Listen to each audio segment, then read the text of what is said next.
बच्चों, क्या कभी आपने किसी को स्वर्ग जाते देखा है? और चलो गया भी तो क्या उसको स्वर्ग से वापस आते देखा है? बीरबल महाशय स्वर्ग गए भी और वापस भी आए। तो चलो सुनते हैं कहानी में।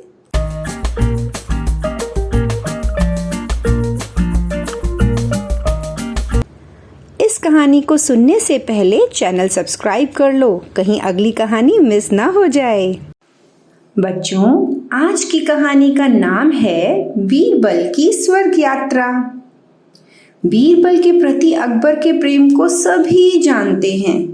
बीरबल की बुद्धिमत्ता, हाजिर जवाबी और ईमानदारी से अकबर हमेशा प्रसन्न रहते थे। वे बीरबल को अन्य सभी दरबारियों से अधिक सम्मान देते थे। परंतु इस बात से कुछ दरबारी बीरबल से ईर्ष्या करने लगे। एक बार ईर्ष्यालु मंत्रियों ने मिलकर बीरबल से छुटकारा पाने की योजना बनाई। इस काम के लिए उन्होंने शाही नाई को भी अपने साथ मिला लिया।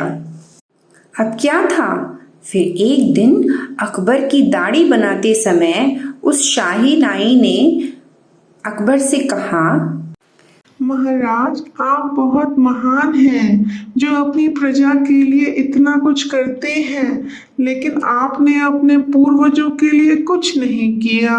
यह बात सुनकर अकबर ने नाई से कहा, मैं भला अपने स्वर्ग सिधारे पूर्वजों के लिए क्या कर सकता हूँ? फिर नाई ने तुरंत उत्तर दिया कि वह एक ऐसे बाबा को जानता है जो किसी भी व्यक्ति को स्वर्ग भेज सकता है, परंतु इस काम के लिए एक समझदार व्यक्ति की आवश्यकता है, क्योंकि वापस आने का मार्ग थोड़ा कठिन है। फिर अकबर ने उस बाबा को तुरंत बुलवाने का आदेश दिया। अगले दिन शाही नाई एक बाबा को लेकर सभा में उपस्थित हो गया। अकबर के पूछने पर बाबा ने उत्तर दिया, हाँ बेटा, मैं किसी भी व्यक्ति को लकड़ी के धुएं के सहारे स्वर्ग भेज सकता हूँ, परंतु मुझे इस काम के लिए एक समझदार व्यक्ति की आवश्यकता है। अकबर ने तुरंत बीरबल की ओर इशारा करते हुए कहा, हमारे पास इस काम के लिए बहुत समझदार व्यक्ति है। बीरबल तुरंत समझ गया कि यह एक गहरी चाल है। उसने हाथ जोड़कर अकबर से कहा, महाराज, मुझे आपके पूर्वजों की सेवा का अवसर मिल रहा है। यह मेरा सौभाग्य है।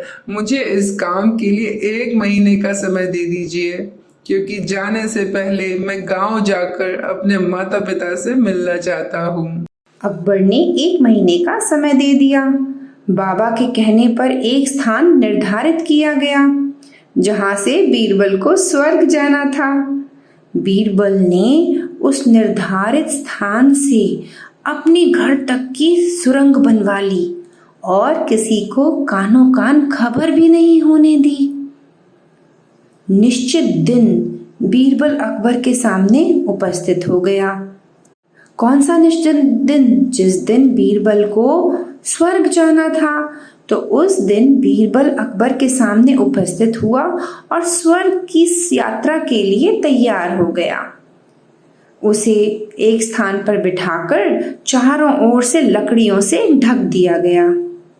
अब बीरबल को कोई नहीं देख सकता था।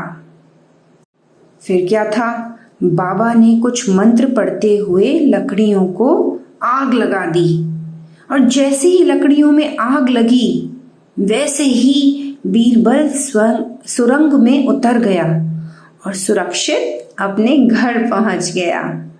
उधर दरबारी जलती लकड़ियों से निकलते हुए धुएं को देख के खुशियां मना रहे थे। उन्हें लगा कि अब बीरबल से हमेशा के लिए छुटकारा मिल गया है। बीरबल कुछ दिन अपने घर में छिपे रहे। इस बीच उनके बाल व दाढ़ी मूछ बहुत लंबी हो गई। अब एक दिन वो दरबार में आ पहुंचे और दरबार में बीरबल को देखकर अकबर की खुशी का तो ठिकाना ही नहीं रहा और उन्होंने उसे गले लगा लिया और गले लगाकर पूछा, और बीरबल, स्वर्ग में मेरे पूर्वज कैसे हैं? बीरबल ने उत्तर दिया, महाराज, स्वर्ग में आपके सभी पूर्वज बहुत सुखी और खुश हैं, परंतु वहाँ कोई नाई ना होने के कारण उनके बाल और दाढ़ी मूछ बहुत लंबे हो गए हैं, जिसकी वजह से उन्हें बहुत परेशानी पड़ रही है। यह देखिए, मेरी भी दाढ़ी मूछें कितनी बढ़ गई हैं। अब अकबर ने तुरंत बाबा को दरबार में बुलवाया और कहा कि इस शाही नाई को स्वर्ग भेजो ताकि मेरे पूर्वजों के दाढ़ी मूछ बना सके। और यह सुनते ही नाई डरकर अकबर के पैरों में गिर गया और उन्हें दरबारियों की सारी योजना बता दी। क्या योजना? यह सब एक योजना थी बीरबल को मारने की, बीरबल से मुक्ति पाने की। और जैसे ही अकबर ने सुना, अकबर बहुत क्रोधित हो गए। उन्होंने शाही नाई, ढोंगी बाबा और उनके साथ मिले हुए दरबारियों को दंडित किया, पनिश किया। और बीरबल की समझदारी के लिए उसे एक बार फिर सम्मानित किया गया।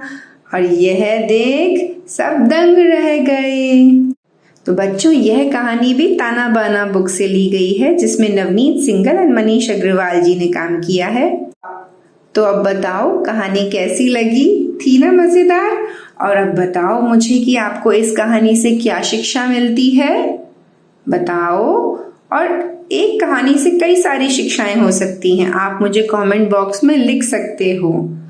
पर इस टाइम तो आपको सोना है, तो एक शिक्षा मैं आपको बताती हूँ और वो यह है, धूर्तता का सामना समझदारी से करना चाहिए।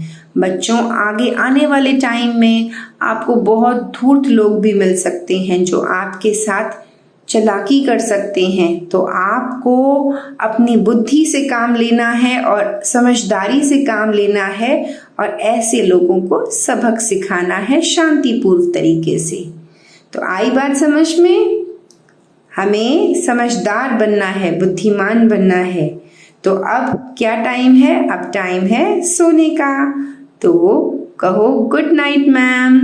अब कल फिर मिलते हैं। शुभ रात्रि। बाय।